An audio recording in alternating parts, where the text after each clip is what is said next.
And welcome back to the Tuned In go. podcast. We're so back. We are so back. That's right. I feel like it's been forever. March 1st. Yes, sir. You know what that means? Oh, we're getting closer. It's that time of year, baby. The best time of year. Let's go. I always say I think March is just as good as Christmas for me because you get so much Christmas basketball. for basketball fans. I know, and then in April you get NBA playoffs. Yeah. March you get March Madness, March basketball. Yup. This is the best time of year to be a basketball fan. We're here for it. It's so hype. We're even getting kind of closer to the playoffs for NBA, and season's coming to kind of a close. We're figuring out who's who, and man, good time to be alive. Well, we have an exciting episode today, of course, as usual. We'll talk about our 4 past week games we've had. Andrew's going to give us our player of the week, and then we have 4 more games coming up this week. We'll give our predictions. And then we'll talk about tankathon. We'll talk about how strong is the Jazz schedule moving forward. And then we're going to give you our contenders or pretenders for the playoffs this year in the NBA. We'll talk about some NBA highlights, some injuries, and then we're going to give you our draft spotlight for a player that you might want to pay attention to. And then, of course, we'll close out with local sports. Make sure to follow us on all the platforms, Spotify, YouTube, Apple. You can find us anywhere. And make sure to leave us a good rating. Share with a friend.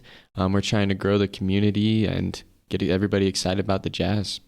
And this is episode 64 of Tuned In Jazz.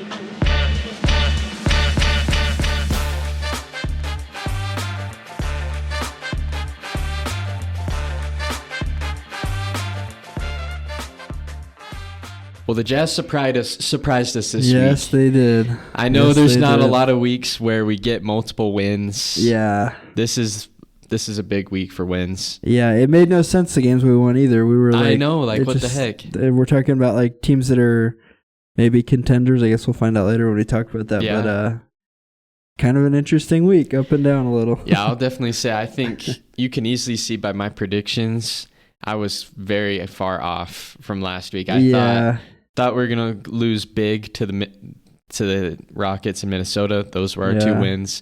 And I thought we were going to win big in Portland. Not quite. We almost beat them. Yeah. Lost by 2. And then the Kings, I thought we were going to just barely lose, but end up being kind of a blowout. So kind of all across the board, not really what I was thinking. Yeah, I think I gained a couple on you on the tracker, but I'm not sure how. I feel like I was pretty off too, so... Yeah, I guess I was pretty conservative though. I'm in the lead, so I'm trying to protect my lead. So I'm not making any crazy predictions here, I guess. Right. But let's start with Houston game. That was our first game of the week on last Saturday. Mm-hmm. Jazz win 124-115. What were your thoughts from this game? Well, I mean, I thought we were going to get smoked because the Rockets have looked pretty good this year. Yeah. I will say that I think there was a couple guys that were out for them. Yeah. Like they didn't have Fred VanVleet. I think he's kind of injured right now.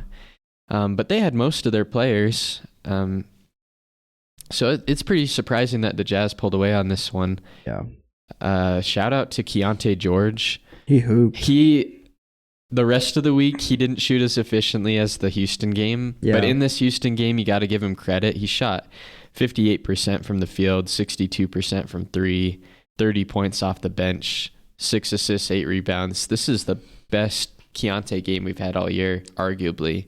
Because I think he has had 30 a couple times. Yeah. Great stuff from him. Do you think he should just keep coming off the bench? Like maybe that's a good spot for him as of right now. I think so. I mean, in the offseason, I wouldn't mind us like seeing if we can figure something out for him to play the 2.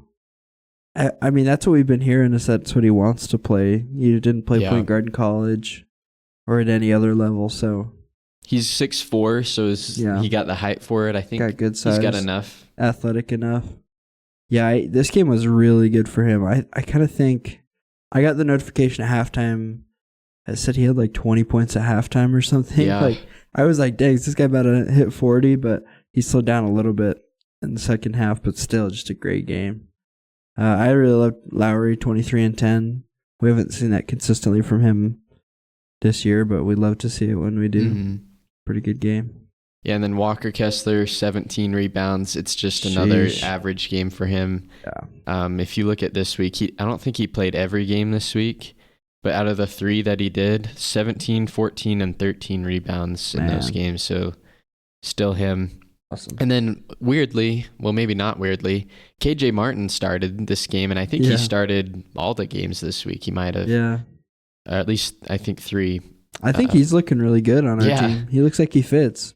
He's definitely like the type of guy that you want on your side defensively, I think. Oh, absolutely. Because he'll like put in effort. And absolutely. You could argue that maybe since he's gotten traded to the Jazz, we've won a lot more games. So that's true. Just saying, it's definitely not all him, but it's the X factor. It's got to be part of it, you know? Right. Yeah, he had a couple pretty good games this week. Yeah, he's looking really nice. And then on Monday, we stayed at home. All these games were at home. We stayed at home. We lost to Portland. Nail biter, lost by 2, 114-112. I think Bryce Sensabaugh was the most impressive to me. 21 points, but just really efficient, like 7 for 12, 4 for 5 from 3. Kyle Filipowski, 4 for 4 from 3. Yeah. Some really efficient guys, some not so efficient guys. Keontae had 21, but on 6 for 22 shooting. Yeah, so, he went back to earth. Yeah, he looked like rookie Keontae a little bit, but anyways, we'll take a good Bryce Sensabaugh and Kyle Filipowski efficient game, even though it's a loss, I guess. Yeah, and I mean, we had a lot of guys out. No Markin in this game. No John Collins. Yep. No Jordan Clarkson. No Colin Sexton. I don't think played at all this week because of his injury. Hope he gets back soon. Yeah, so absolutely. I mean, losing by 2 to the Trailblazers when it's basically our bench as starters. I don't even think. Maybe Isaiah Collier you'd say is a starter now. Yeah. But the rest of those guys aren't really starters normally, so I'd consider that like almost a win, and I'm sure the front office is okay that we lost. Absolutely. If we got 3 wins in a week, they might start benching everybody the rest of the season. We don't want that yet. Trade Will Hardy or something. Yeah. But I also just want to give a shout out to Cody Williams. This game, he actually didn't do too bad. He had 8 points, 8 rebounds, and 5 assists. Plus 20 plus minus from Cody too. Yeah. One of the few games where I'm like, okay, he did pretty good. Yeah. And it seems like maybe his role is not to be a guy that takes a lot of shots, even though maybe we thought at the beginning of the season our 10th pick should be getting a lot more shots. Yeah. But he might be a guy that maybe he takes like 5 to 10, at most 10 shots a game, and he like just gets a whole bunch of rebounds and lives in the offense and plays hard on defense. Yeah. It's hard reality because I was hoping for more from him, it's but tough. That might just be the guy that he is. Yeah. At least right now. I kind of think we were like talking about the same thing with why am I blanking? Taylor Hendricks, sorry. Yeah, I mean, I guess he didn't play bad for the Jazz. He just didn't play, and it was kind of like, what the heck? It's a top 10 pick. Why does he not play? Yeah. And but I think this year he was coming in looking like he was ready to take a huge leap. I think he played pretty well when he was out there too. Yeah, and even in preseason games, like it's unfortunate, obviously, what happened, and hopefully he comes back. But hopefully next year we see a similar type of leap, even if it's not that big of a leap. Just a little bit of looking more comfortable playing NBA basketball with Cody Williams. Hopefully an off season of NBA workouts and things will help him develop some more confidence. Yeah, but he had a decent game. Yeah. So we've been pointing out how he's had some bad games. Yeah. So I think we got to definitely point out when he's having some good games too. Absolutely. Then we went on to play the Kings. This was a tough game too. Absolutely. Yeah, I mean, Sabonis, Zach LaVine, Malik Monk. This team just honestly looks so weird playing this team without De'Aaron Fox. Yeah. But I guess we got to see Zach LaVine the first time in a Kings jersey. Yeah. I think the standout from this game was Walker Kessler. I'd argue this might be the best game of the season for him, in my opinion. 26 points, 14 rebounds, 5 assists. And that was against probably one of his tougher matchups in the NBA. Sabonis is not an easy guy to play against. He looked like a star that night. ESPN did a stat about this game, or some article. I'm sure I just say ESPN because they always find the weird stats. Yeah. But apparently the only players to have 25, 14, and 5 assists and shoot 100%, because Kessler went 10 for 10. Oh, I forgot about that. Is Kessler and Jokic, and that's it. That's wild, dude. So there's your ESPN stat. I'm sure you'll remember that forever. That's the good kind of stat. You got to love when ESPN's like, he's the oldest player to score 22 points on a Tuesday in March. You're like, okay, well, that's the great. Thanks. Yeah. But I mean, I feel like that's not that out of pocket, but it's not, yeah. Yeah, Kessler's probably had one of the best games he's ever had. Awesome. Like, I don't think he'll get 25 again very soon. That's good company to be in. It makes me wonder, do you think that the Jazz should try to get Walker Kessler more involved in our offense, like in the future, or do you think that that's just not his role in general? I think if like Isaiah stays this good at dishing the ball out, maybe we could have some sort of like offense at some points in the game where it's like Isaiah and Kessler 2-man game. Yeah. And I think Kessler's a great roller. Absolutely. And rebounder, right? So I think he should get most of his points just from offensive rebounds. Yeah. But I think it would be a good idea to try and do like, you remember when Joe Ingles did that with Gobert. Yeah. And that was our offense. Even him in every Favors. game. Yeah. Him in Favors too. Yeah. Like that got us a lot of consistent points. So maybe we could get some retro stuff like Joe Ingles did with Collier and Kessler. That puts a lot of pressure on defenses too, and you got like a lob threat down there. Yeah. And you got a guy who can get the ball there. Because then you can also, if they collapse, you can hit the corners. Yep, exactly. Or if they guard the corners and collapse on the big, then you just finish at the rim. It just opens up so many like pathways to score, honestly. So yeah, so I'd like to see Kessler kind of grow into that. I know he does well at that already, but I think now that we have Isaiah, even more of a chance to do that. You could game plan for it, yeah. Yeah. KJ Martin, we just talked about him, but he had 16, 5, and 4. That's a pretty good game. His best game of the week. I think so, yeah. So a really good win in my opinion. Or loss. Loss, sorry. Now we went on to a win against the Timberwolves. I mean, it's really a win if you think about it, but it's a loss. You're thinking about it backwards. For the tank, it's a win. It's totally a win for the tank. But we won by 1 point against the Timberwolves. Yes, we did. To be fair, Anthony Edwards did not play. He was suspended this game. So we didn't play him at full health. Yeah. But we did play our boy, and Gobert was injured, so both of those guys are out. Yeah. We did play our boy Mike Conley. Sadly, Joe Ingles did not get any minutes in this game like he did last time. I'm sure the fans were upset about that. But a thriller game came down to the very end. Yep. Walker Kessler, I think, played really well, right? He had I think he hit the game winner with 9 seconds left. So, dude, Walker Kessler's probably just like, he's walking around town just like he knows he's him, because this week was baller for him. Yeah, and that's the other thing with Kessler too, is like he only took 7 shots. He only had 9 points, but like he just doesn't need a lot of shots to get points. Yeah. And he had the best plus minus on the team this game, plus 23. Yeah. I think John Collins had 29 and 12. I think he had a really good game. Absolutely amazing game. Both those guys just kind of tore him up. I think we kind of took advantage here too, because if you look at who Minnesota had available, Naz Reid was pretty much their only big man. Looks like Luka Garza played a little. But we just kind of took advantage. We recognized we had a mismatch there with Collins and Kessler. And even Kyle Filipowski had a decent game. But we just attacked their weakness, which is good coaching from Coach Hardy. Yep. So, good game all around. I think Bryce Sensabaugh you guys say he had a pretty good game too. He had 17 points off the bench, so absolutely solid game. And I love when it comes down the wire. And Colin Sexton finally came back, so yeah, absolutely. Nothing too crazy from him, but good to see him playing again.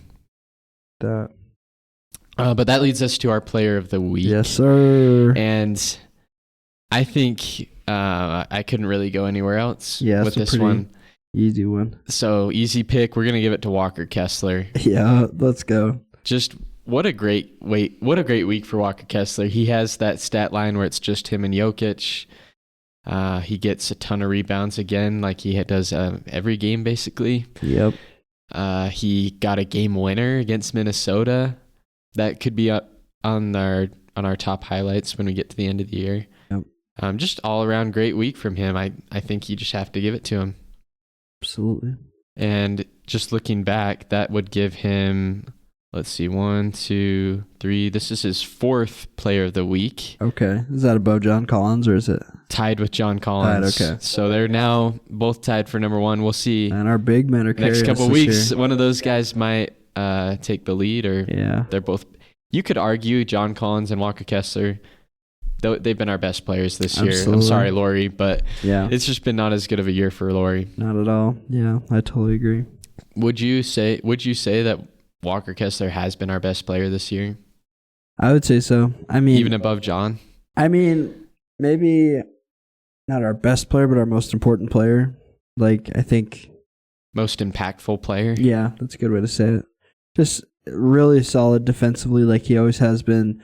And then he's just kind of taken a leap where he's like, last year it kind of felt at times like he was kind of a liability at times on the floor.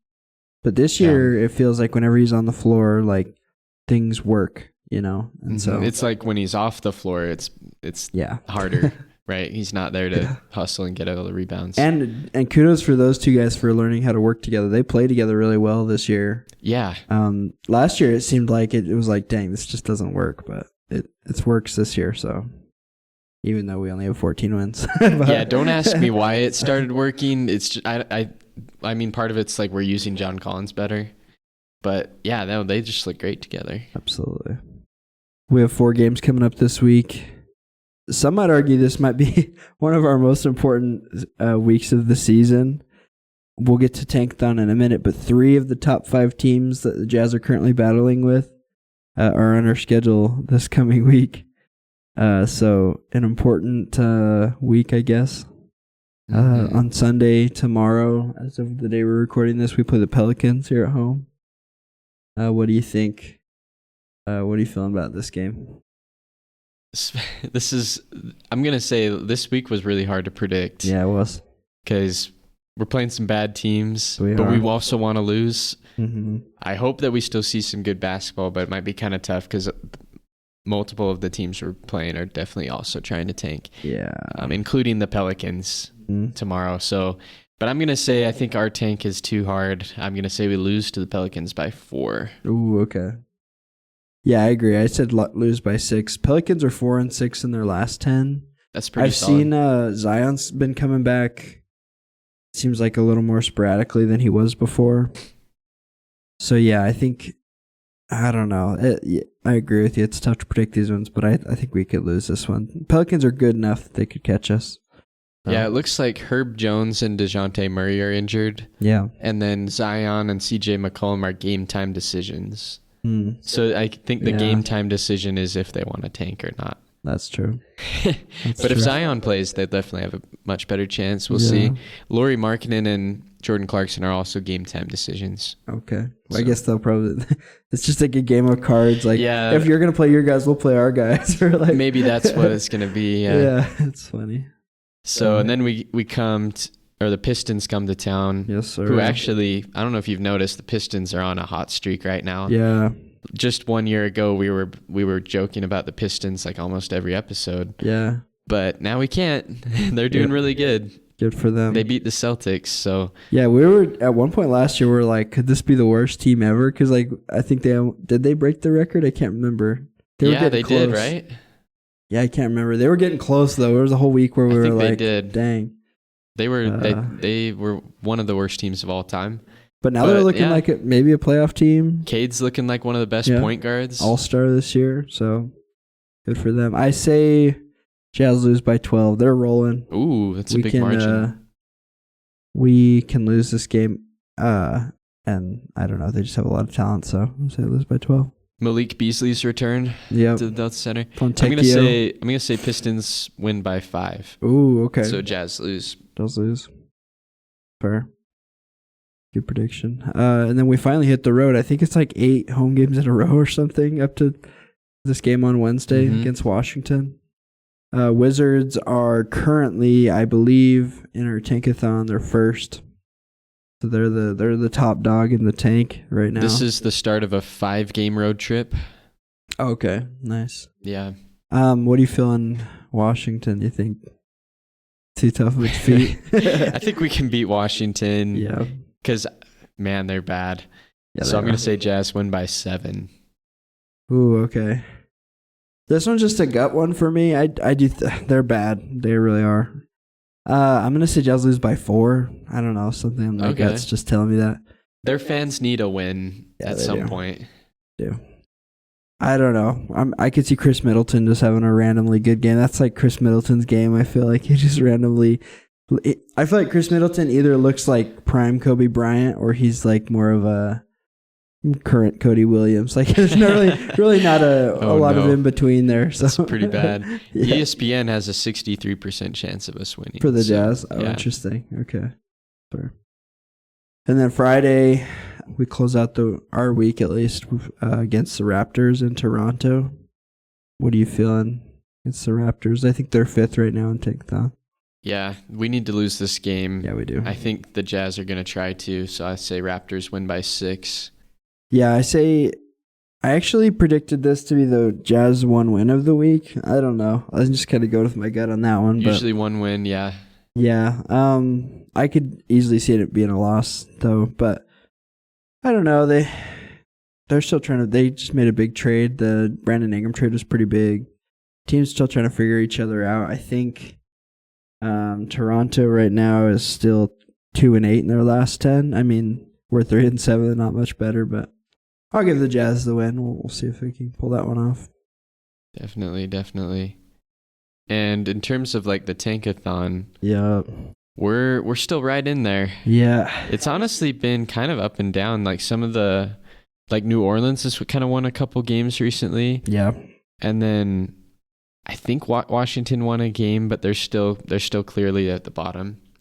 But like I was thinking, Charlotte kind of passed us. They're now the 2nd worst team. We're the 3rd worst. Lost 5 in a row. Charlotte did. Yeah, they're doing pretty bad right now. Yeah, I feel like we're pretty squarely right now in the top 4 odds at least. Toronto's still like 2.5 games behind us. So if we just keep distance there, but New Orleans is only half a game, and we really need to stay in that top 3 because our odds go from 14 to 12. So, please stay in the top 3. We need that for sure. Also point out the 76ers have lost 9 games in a row. Yeah. Sneakily, they're at 6 now. They're not that far behind. Like they're 5 games behind us right now. Yeah. Kind of crazy because they literally preseason were a championship contender. Yeah. So. And for anybody who's mad that the Jazz won last night, Minnesota's now in the 14th. They're now in the lottery, so the Jazz have another lottery pick as of this moment. Oh, that's funny. Also, as of note, San Antonio they've been falling. Both of their picks have been falling. They're at 9 and 10 now, so that puts them at like 6 or 7. I guess that's 7% odds at the number 1 pick. So they could. That's gonna make me sick if they end up with Cooper Flag. But anyways, that'll interesting thing to watch there. Yeah, but I guess in terms of strength of schedule, because this will kind of help us forecast what our winning or losing will look like the rest of the season just based off winning percentage. We are completely average strength of schedule remaining. Yeah. We've got some good teams and some bad teams. We still got to play the Wizards twice. Yeah. But we also still got to play the Celtics twice. We got Charlotte and Pelicans, but we've also got Thunder and Cavs. So it's like we're not really playing medium teams. We're either going to play a great team or a terrible team for a lot of the games that we have left. Yeah. And then just to point out, the easiest strength of schedule is the Toronto Raptors. Ooh. So we love that. They're going to play only bad teams. Yeah. So hopefully that means they win some games because they've got an easy schedule. That's good.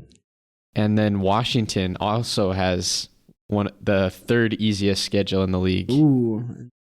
So hopefully that means Washington's going to win some games too. Yeah. But you can dream. I don't think it's going to happen. Never know, yeah. Because even if they go up against the Nets, like, I don't think they're going to win. Yeah. Ugh. And then Charlotte, they also have like a pretty easy schedule left. They're the 19th hardest, so I guess that made like the 10th easiest. Not too bad. And then none of the really bad teams have a hard schedule left. Like if I look at the top 10 hardest schedules, they're all like basically playoff teams except for Portland's. And I think Portland's kind of out of our range now with the winning streak they went on. So really that's good news. We have a harder schedule than all the teams below us. Yeah. So we can hope that they win a couple more than we do. Interesting. Well, we got probably the title of this episode. Yes, sir. Contender or Pretender. Ooh. For teams in the NBA. And I know March Madness is coming. The playoffs are a little bit further away, but this is the perfect time in the season to kind of say like who's actually like a team that we think really has a chance, right? Yeah. You could argue that even like a top seed could still not be a real contender. Yeah. Because like there's a lot of teams that have like a really good regular season, but they haven't really shown it in the playoffs. Sometimes people say that about the Jazz. That's okay. Yeah. But we got, I guess, 8 teams here. Yep. Do we want to start with maybe just East Conference? Let's do it. I think that'd be good. Let's do it. Maybe a good one to start off with. Let's talk about the Cavs. Yeah. Because they're number 1 in the East right now. And last night, I don't know if you saw this, they came back from down 22 to beat the Celtics. Yeah, that's a huge win. So it's a huge win. And I live vicariously through Donovan Mitchell. Yeah. Because I like to think he's still our guy. Yeah. So, I mean, if the Celtics were to, or the Cavs were to win a championship, maybe that would mean something for us. Yeah. Do you think they actually have a shot to win a championship? Because they look really good right now. Oh, well, I will say Donovan Mitchell is still our guy, but he's still our guy who never got us past the second round. So I'm somebody who doesn't have a lot of faith in Donovan Mitchell's playoff performance. I think that they're a pretender, in my opinion. I think I don't think there'll be a second round exit. I'd just be surprised if they beat the Celtics in a 4-game series. I just don't see it happening. So you think they wouldn't even get to the NBA Finals? I don't think so. Above the Celtics. That's crazy. I would say it's a toss-up between the Celtics and them for me. They're definitely my favorites in the East. But I heard a stat. The Cavs are like, I think, one of maybe the best jump shooting team of all time. Yeah. In terms of like making threes and being efficient. That's pretty good to rely on. Like, I don't even think you necessarily have to rely on Donovan Mitchell as much this year as you did last year. Because you've got Ty Jerome and like Sam Merrill who come in and they get like a few threes every single game. That's true. Evan Mobley, like last season, I think he added like 4 or 5 extra points per game this year. So you can rely on Evan Mobley a little bit more to score. And like DeAndre Hunter just got traded there. That should hopefully add a little bit of scoring too. Yeah.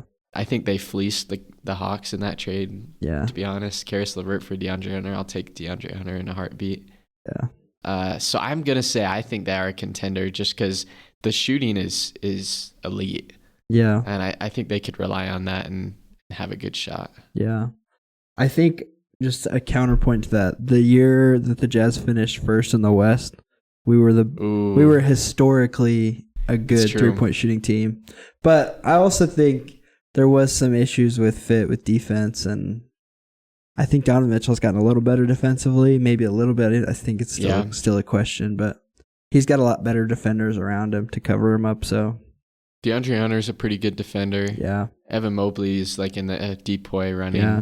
Darius Garland's pretty decent as a perimeter defender. So he's all right. Yeah. But I agree. I think that if anything, the defense is what I'd be concerned about. I certainly don't think they're a first round exit, but I think that would be an interesting team to watch. Well, then maybe should we talk about the Celtics then? Sure, yeah. I think this one's pretty easy for me. I think contender. I'm going to say contender. Like, if you won the championship last year, you're probably a contender. Yeah. But I will say, like you mentioned, they're kind of your favorite to win the East. Yeah. And maybe the championship. I'd say between them and the Cavs, it's kind of a toss-up for me. my bias says lean towards Cavs, but my brain says probably Celtics. Yeah. They just, yeah. I mean, even though the Cavs like beat them last night, I think when the playoffs come around, they should be a really good team. They just fit so well together. They've got the defense. They've also got the 3-point shooting.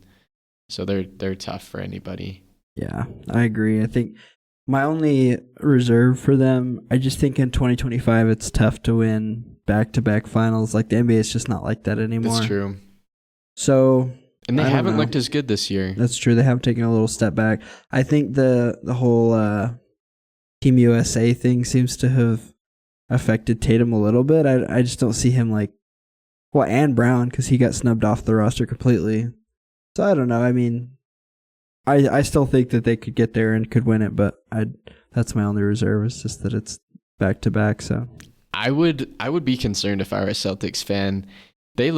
Last season they were untouchable. Yeah. In the regular season, they couldn't lose. They were like 60 plus wins. They're clearly the best team in the league, and they won the championship. And it was easy to predict. Absolutely. Everyone put them as contender. This year, it's like everyone's concerned. Like they're losing to the Pistons. Like, what are they doing? You know? So I don't know. There's some red flags popping up. Like I might lean a little bit more towards Cavs after last night and after we'll see the next couple weeks go. Yeah, and Drew Holiday has not been great. He's been okay, but not great. Porzingis, I don't even never heard of. He doesn't even seem like he likes playing basketball. Like it's just like, I mean, he probably likes it, but like he just doesn't play like consistent ever. Peyton Pritchard's been pretty good, but yeah, it's been different for them this year. True. Well, I know you think Cavs and Celtics are your two. I think Knicks and Celtics are my two, honestly. Really? To move to the Knicks. I just like how the Knicks roster's constructed.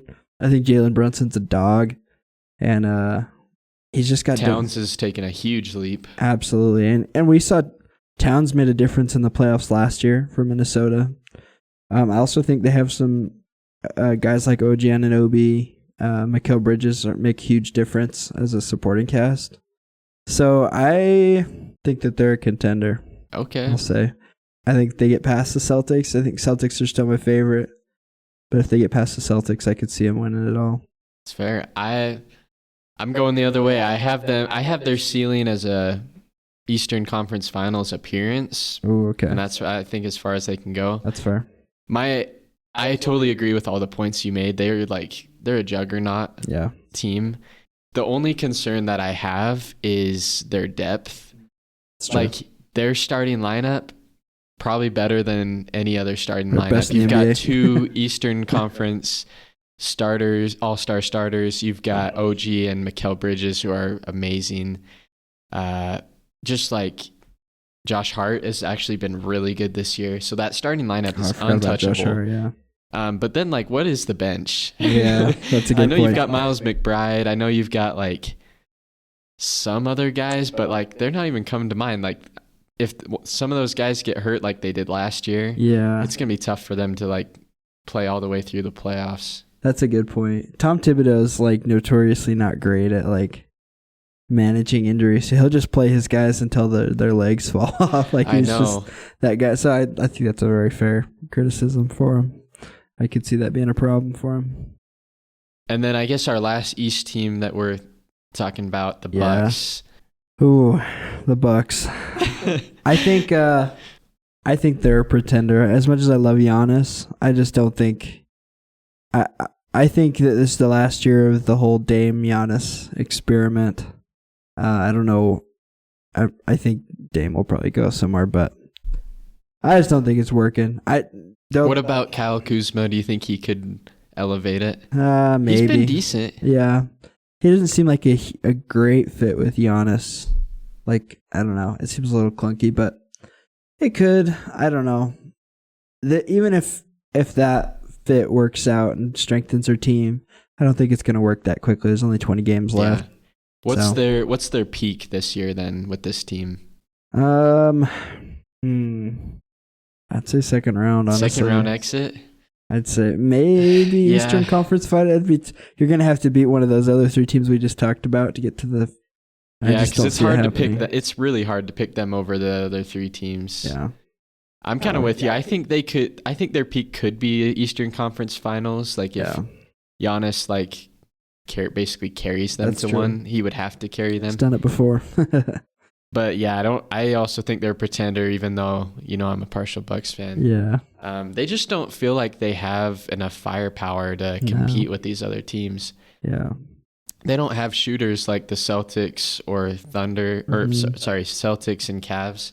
And then the Knicks, like we just mentioned, they have a stacked starting lineup. I don't think the Bucks can stop all of those guys for a whole series. So yeah, no, definitely not. The only way that they can do it is if Giannis just goes full Superman mode game as well, and that would have to be what happens. Yeah, absolutely. Yeah, Brook Lopez definitely taking a step back this year too. Right. They just have so many question marks. I don't know though. It feels like the last couple of years playoffs have been really like. There's been some surprises. Yeah, like the Pacers made it to the Eastern Conference Finals last year. If they could make it, sure, the Bucks could. It wasn't that long ago that the Hawks were in the Eastern Conference Finals, so you never know. You never know. Maybe the Pacers will make it again. Who knows? Yeah, they're actually not looking bad. We didn't add them to the list, but they're a sleeper. Yeah, definitely. Western Conference now? Yeah, let's do it. Maybe we just do the same thing. Let's just start at the top. Let's do it. Thunder. Yeah, what do you think? This is too easy. Slam dunk. I'll say they're my champion prediction right now. Me too, yeah. I don't think any team can touch them. Like their defense is like elite. I think they get the most amount of steals a game. Mm-hmm. And Shea is probably gonna win MVP if things keep going this way. Absolutely. Either him or Jokic. They're just so hard to beat. So I would argue they're my champion. I think they're the favorite. They're so good. And when the Jazz have played them, they've been so good as well. So it's kind of also just from watching those games. So yeah. What do you think? I'm sure you have them as a contender. If you didn't, I'd be confused.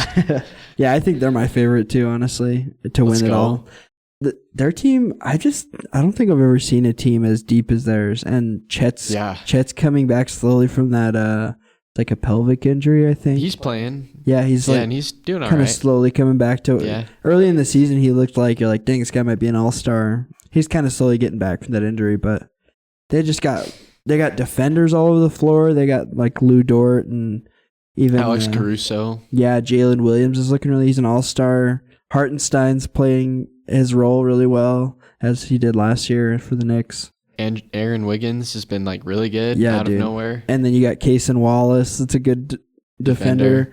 You just got guys all up and down that lineup that just can hoop. Yeah. I'm almost tempted to say they could sweep their way to the finals, to be honest. Crazy. I just think they're that good, but I think they can have their way in the Western Conference. I think so. At least. I think so. I don't like in the East. I said maybe Cavs or Celtics. In the West, just Thunder. Like I don't think any other team I'd put in the hat with them. Absolutely. Is this Thunder team better than the Russell Westbrook, Kevin Durant Thunder team? Ooh, that's tough. Those teams were good. Because KD was an MVP in 2014. They almost beat I don't know how close it was. They almost gave LeBron and Dwayne Wade. Yeah, they won 6 games. A series, yeah. Yeah. I think, and then the next year, that team was up 3-1 on the Warriors in the Western Conference Finals. That was the one without James Harden. Oh, that's true. That's true. Still, that could have been a better Thunder team than the one with James Harden. In retrospect, that Thunder roster is you're like, dang, they had 3 MVPs on that team. Looking back from if they all stayed together, yeah. And Serge Ibaka at that point was probably one of the best rim protectors was it still Kendrick Perkins, I think? He was on there. He was on there against the Heat, but I don't know if he was there against the Warriors. I think it was Ibaka. And then they had Thabo Cephalosha. Yeah, I think Derek Fisher was closing out his career. So it kind of interesting. That's interesting. I'd still say the Kevin Durant team. I'd say so too. Because they went far in the playoffs. Yeah. They gave the Warriors some trouble. I'd put it's close caliber of Westbrook on the same tier as what we're seeing from Shea right now. And then KD was just on another level. That was probably, I might argue that was peak KD, honestly. Yeah, definitely. As far as what he was doing. So, I don't know. That would be an interesting matchup if they played each other. Yeah, I think this Thunder team's definitely a better defensive team. Yeah, that's true. The old one's probably better offense and star power. Yeah, that's true.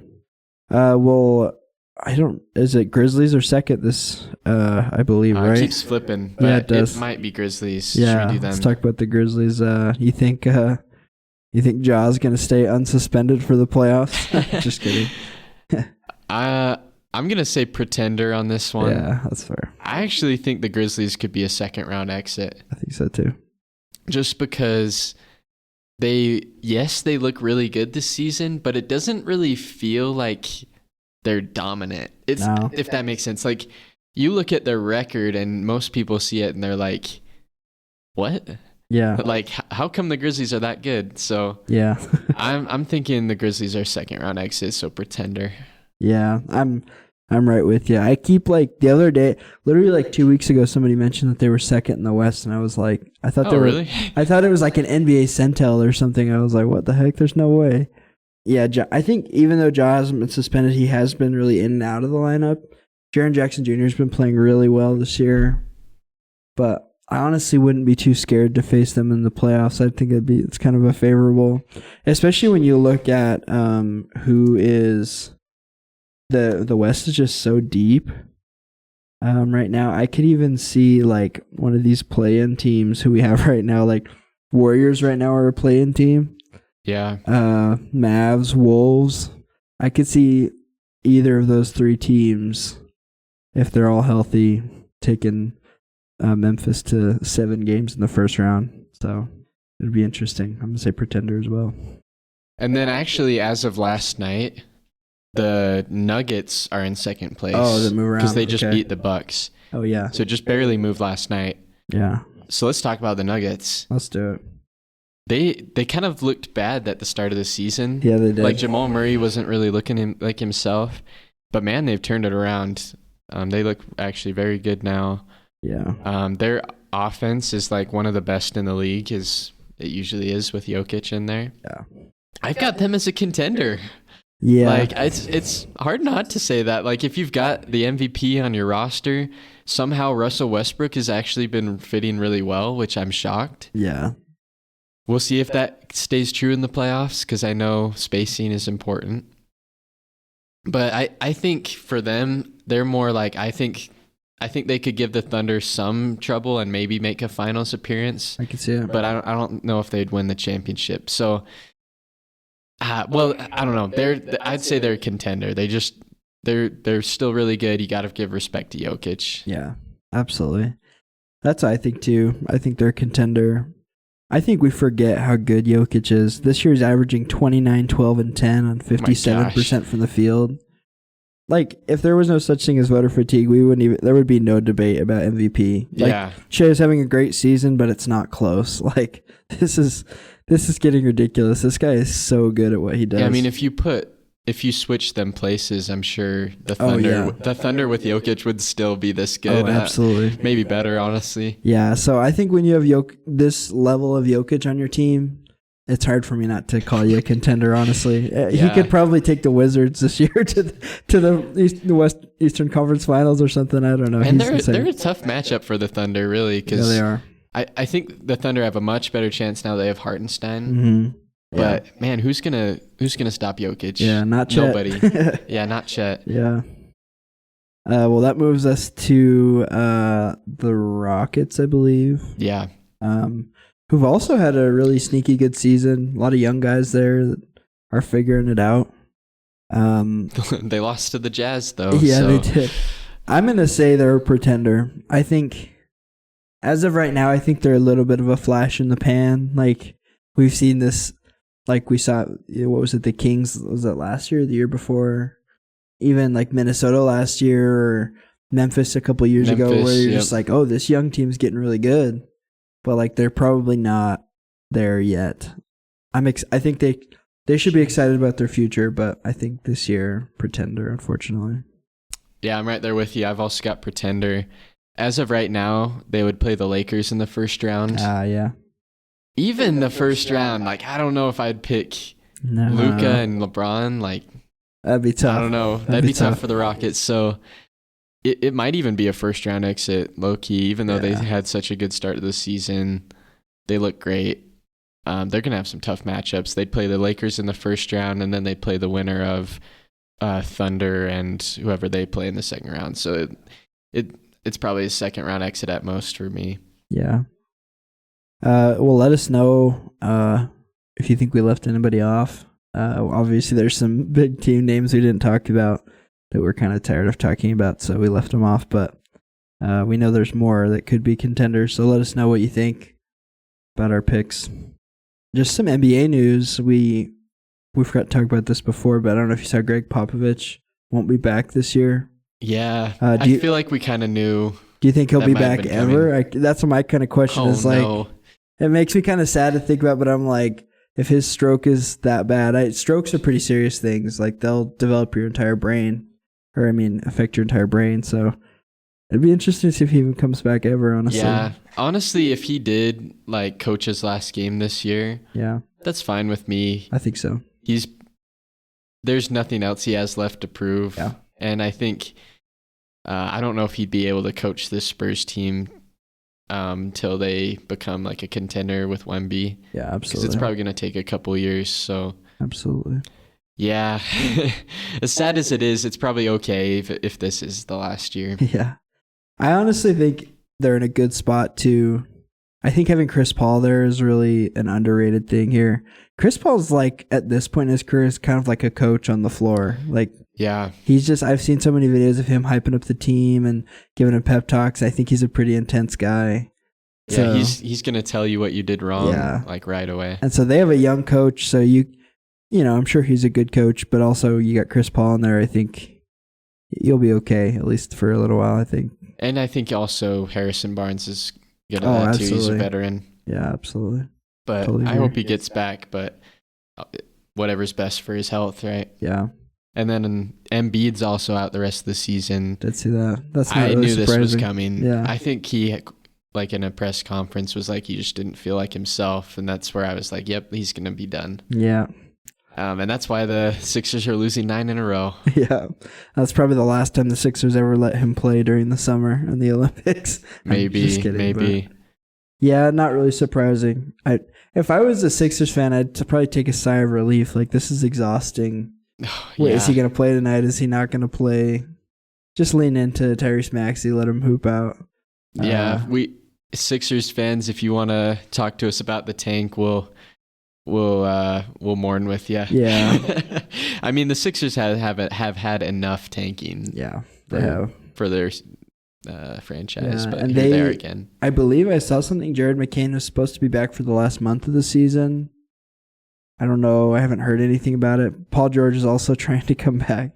So who knows? That if they're doing bad enough, I could see them just shutting both those guys down. Yeah. Maybe. Tyrese Maxey's going to average like 40 in the season or something. Yeah. He's just all by himself. Yeah, right now Philly's 6 best odds. They're 1-9 in their last 10. So it's not bad. Maybe you don't want those guys to come back. I don't know. Did you see the Shaedon Sharpe dunk? Yeah, dude. Holy crap. That was nuts. It looked like he was in a trampoline park type dunk. Yeah, he's got some bunnies. I think dunk of the year, in my opinion. Yeah? I Even think so. more than Edwards' dunk? They're both up Holmgren. there. They're both up there. This one just was like... This seemed like a dunk contest dunk to me. Like his whole body was like to the side. Like he threw that down. Like it was pretty crazy. Powerful dunk. Yeah. He couldn't even land on his feet after. No. Yeah. That was if I was the other coach, I'd be burning a timeout after that. I got to get the crowd settled down, you know. Dude, yeah, Shaedon Sharpe was in a dunk contest a year or two ago. Yeah. Where was that? For real, dude. I don't remember that when he was in there. Yeah, for real. Next time. I guess so. Well, we're doing another draft spotlight. I think we're going to try to do more of these as we get closer to March Madness, closer to the draft, of course. Yeah, I think next week, pre-March Madness, we might dive, the next 2 weeks, 2 or 3, we might dive a lot into college basketball, guys. These guys, yeah, absolutely. But this week we're going to talk about the 6'10", 245 center from Maryland, Derik Queen. Mm-hmm. We kind of watched some highlights before this and did some research on him. Do you have any initial thoughts about Well, let me just read his bio that I found. Yeah, please do. When you watch him, he looks like he's 7 foot, but he's actually only 6'9", 246 pounds. So he's kind of like, maybe in the NBA you could see him as like an Evan Mobley, Jaren Jackson type player. Yeah, absolutely. But I would argue better on offense than those guys, at least coming into the NBA. But here's his little bio. Queen is a beefy post player with very high skill level. He's put in a ton of work on his body and is becoming a more mobile player and more fluid athlete. He's got great hands, awesome footwork for the post, and very good touch around the rim. He can overpower defenders in the lane and create space for baby hooks and layups. Very high level passer for a big man, excels at finding cutters, kicking the ball out, developing his outside shot. Plays with high energy and intensity, rebounds the ball well, and does all the dirty work. Isn't the most mobile or twitchy player, but has improved his foot speed and has enough athletic juice for NBA level. Wow. And then I think just watching his highlights, he doesn't even look like he moves like a big man. He looks like he's moving like a guard or even a forward, but this guy can score, and he overpowers people on the block. You can't really stop him in the post. He's got all this footwork, all these great moves, sky hooks, whatever. Dude's a baller, and I think offense and defense, not just one. The only thing, like it said, just his shots developing. But I don't know. What do you think about him? Yeah, I totally agree with everything you said. I think one thing that impressed me about him is he's big. He looks big, but he's also really lean. He's not like it's not like a Kenny Lofton situation we're talking about here. Yeah. Which is good for him. Yeah, he can move really well. He shuffles his feet really well, especially in the paint. I thought his jump shot looked really nice. I don't think he shoots very efficiently, so that's still an area he's working on. But I think if you've got a nice jump shot, it's something you could develop in the NBA, hopefully. Yeah. I would hope so. One criticism I'm seeing on him that I think is fair is his athleticism. A lot of the clips that we've seen have been him laying the ball up in the paint, which is great. He's really good at finishing there. However, I think against NBA centers, when you play the Wembys and the Chets and the even Goberts, like, it's going to be hard for you to finish around the rim like that. You got to slam it on him. Yeah. So I'd love to be able to see him finish a little stronger at the rim. I think that's my biggest thing with him. I don't know. As far as fit with the Jazz goes, though, moving to that, I don't know. I think it would be a tough fit. But if he was skilled enough, I think we could make it work. But Kessler is just looking so nice. I'm really excited about his future. I don't know if you could play them together. I don't know. What do you think? I mean, the first year of John Collins and Kessler was bad. Now it looks pretty good. That's true. I honestly think, just like with his shot, I don't think we could put them both out there. No. So he'd have to come off the bench. I don't know if he'd be a great fit with the Jazz. But it is fun to talk about him. He's probably the best center in this draft. Yeah, I agree. A lot of people say he's an amazing player. Probably not the best fit with the Jazz. Oh, yeah. I would argue, though, that he would be like a guy that could go top 5. That's true. Because we know the top 3 guys, Flag, Harper, and Ace Bailey. He might be like 4 or 5 in this draft. Yeah. That's just how good this guy is. I think one mock draft I saw him at 6, one I saw him at 5. Right. There's always like changes closer to the draft. So. And he's a freshman too, so he's young. Yeah, March always tells a big story about these guys too. So that's true. We'll see what happens with him. I think Maryland is, if they're like a lower seed upset, pick them. Absolutely. That's just me. Don't trust everything I say, but that's your little tip for your bracket. Yeah. It also has an NBA comparison for him, and I'd love to hear if you have any ideas of one. Mm-hmm. It says Wendell Carter Jr. Oh, interesting. I kind of like it, but kind of don't. Yeah. Definitely a post player and hustles and intensity, so I could see a lot of similarities between them. Yeah, when I was watching him, it kind of reminded me of a little of Naz Reid. I mean, Naz Reid's a much better shooter, so that's not a perfect comparison, but Naz Reid moves his feet really well. He puts the ball on the floor. Naz Reid's a former Jelly Fam guy, so you know. I like that comparison it kinda without the me, shot. Yeah, it kind of reminds me how he finishes and puts the ball on the floor. Just he's going like tween, like it's just, so it's kind of kind of exciting. And I'm sure like we only watched his highlights, so I don't know if he's doing that like every play. Absolutely. But in his highlights, no, dude, he's doing everything. Absolutely. I like that. Well, Utah Hockey Club's had a pretty good week. 27, 24, and 9. I think we're still in the playoff hunt. Probably getting down to the wire. But the other day I got confused because my notification said like it was like 5-1 Utah versus Minnesota, and I was like, I think Timberwolves game's in a couple days. Anyways, but turns out Utah Hockey Club was beating on them. So good win. Yeah, it looks like we're 2 points out of the wild card. I don't know if we've made it to the wild card. We've just been sitting like 1 or 2 points away this whole season. Yeah. But like, I mean, we're right there. It looks like the Vancouver Canucks are ahead of us. Yeah. So that's the team we need to pass. But we've actually won 3 games in a row again. Yeah, it's hype. So I know earlier in the season we won 3 in a row. I don't think we've won one. There was one stretch where we won 4 in a row. Let's try and get 4 in a row again. I don't know. Yeah. We play the Devils, what is that, tomorrow or Monday? Yeah. At home. So maybe we could get our 4th win in a row again, get that streak back up. Hope so. That would be hype. Yeah. As you've been watching the hockey games, have you found your favorite player on the team? Do you have one? It's got to be Dylan Guenther. I feel like that's like an easy answer, but just like how clutch he is, I just think, I don't know. It's hard to. I wish I knew more about hockey to know like there's probably a defensive guy that's just like sneaky good, but Dylan Guenther just jumps off the page as a guy who has helped us win a lot of games this year. So yeah, if you had to guess, who has the most goals on the team? Oh man, is it Keller? So it's actually Dylan Guenther and Keller. Oh, okay. They both have 22 goals. Oh dang, okay. And then Logan Cooley has 17. Yeah. And then like total points, I think points is like assists and goals combined. Right, yeah. Clayton Keller is clearly the best. He has 69 points. Oh wow.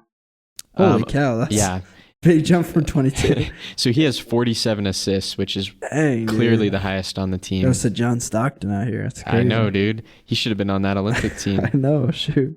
I'd say my favorite guy on the team is Mikhail Sergachev. Yeah. I just like how much of a beast he is out there. He's like going to throw hands and he's going to like pound guys against the wall when they're trying to score and stuff like that. I don't know. He seems just like a tough guy. I like him. Yeah. Our goalie situation's interesting. I really like Veggie, but it seems like Ingram's been getting a couple more starts. So it's kind of interesting. I don't really know. I think the fans like Veggie. I think they do. I like Veggie a lot. I feel like every game I've watched, I'm like, dang, this guy is like stopping everything. But I don't know. It's hard. Hockey's just, we're still learning. So we're trying to figure things out. That's so much pressure as the goalie too. Oh, yeah. That's honestly the most important position. Probably like of all the sports that have goalies, I think hockey would be the hardest. That little puck you're trying to catch. Reaction time. Yeah, like a soccer ball, I don't know. That's probably hard too. I wouldn't want to be a goalie at all in any sport, but that'd be tough. Yeah, but hopefully they can get some more wins, get in that wild card. Yeah. But BYU basketball, man, what a week! I feel like last week we were getting excited last week, and here we are again. Dude, we're almost getting to a point where we're gonna have to do a draft profile about Richie Saunders because holy crap! Oh, that's awesome. I've actually been hearing some NBA rumblings. I think he'd be a 2nd round guy to be honest, but Richie, I think he was like National Player of the Week this week. No way. Was he really? He was. Dang, the dude. Oscar Robertson National Player of the Week or something like that. Big 12 Player of the Week. Dude. He's hooping right now. BYU Cougs are hooping. I think they still have us as the 8 seed in the tournament. I still feel like that's too low, but this is going to be fun. It's going to be really fun. We play 3 more games, I believe. One being Iowa State. I think we can afford to lose Iowa State at this point. If we can beat West Virginia, we've won. Utah. I think beating Arizona in Arizona. Yeah. Wow. And beating Kansas the way we did, we're just balling right now. I will say, do you think that was a foul at the end of the Arizona game? Like we kind of got bailed out by that, right? I think we got bailed a little bit. We did get bailed, but like they got bailed before because I think it was Caleb Love. He got fouled the possession before, and I would argue is kind of a similar thing. Yeah, absolutely. So I also think that it's just like Arizona is a better team than us, I will admit. And if you allow the game to be close, then you open yourself up for ref mistakes to affect your game. That's just like the nature of the game. So yeah, I think if anything, we showed America that we're scary. Let's go. You don't want to play us in the first round because we might shoot like 50 or 60% from three, and you're not going to be able to deal with it. That's right. And we're getting better defensively. Right. Keba Keita's coming into his own here, and dude, one of the best offensive rebounding guys in the country. Absolutely. We got one of the best 3-point shooters in the country in Trevin Nell. It's true. I think our point guard duo, Demon and Hall, is starting to come together. It's coming along. They're moving the ball around. It's just exciting. We're excited. Yeah. So if anything, I don't have my hopes too high. Yeah. But I think if you're playing BYU in the first round, you should be a little nervous. Yeah, we've been our BYU fans too long to know to get our hopes too high. We're taming it a little. Gosh dang it, Duchesne. That's right. Yeah, but what a great week, and hopefully we get another win tonight against West Virginia. Should be a win, but I think so. We'll see. With March Madness coming up, we're going to be doing a bracket group. So stay tuned on Instagram. Join our bracket group. It's going to be a fun time. But thank you for listening to this episode of the Tuned In Jazz podcast. We enjoyed the week. 2 wins in a row. 2 wins in a week is always nice. Follow us on Spotify, Apple, YouTube, wherever you get your podcasts. Get ready for March Madness, and take care. Peace.